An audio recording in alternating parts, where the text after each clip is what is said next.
আমার প্রিয় ময়মনসিংহবাসী, ঠিক আছে, বিদায় নেই না? বিদায় বিদায় নিব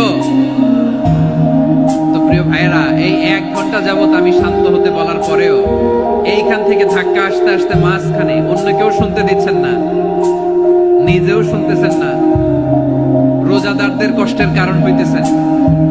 কি হইল তাইলে বলেন? বলেন, ময়মনসিংহের জেনজি এরকম করলে হবে? এটা তো জানি আমরা, লোক হয়ে গেছে বেশি, ধারণ ক্ষমতার চেয়ে লোক বেশি। এটা তো আপনারা দেখে আসতেছেন, কত প্ল্যান প্রোগ্রাম করে পুরো বিভাগীয় পুলিশ কমিশনার, পুলিশের এসপি, ডিসি মহোদয়, সব থানার ওসি, সব বাহিনী, অল প্রোটোকলস, সব দলের রাজনৈতিক নেতৃবৃন্দ একসাথে হয়ে, all force are working together to completely end the program successfully. তো ওনারা মাসের পর মাস কষ্ট করে এরকম আয়োজন করবেন, আর আপনারা কয়েকশো মানুষ ধাক্কা ধাক্কি করে বিশৃঙ্খলা করে এটা কি করলেন?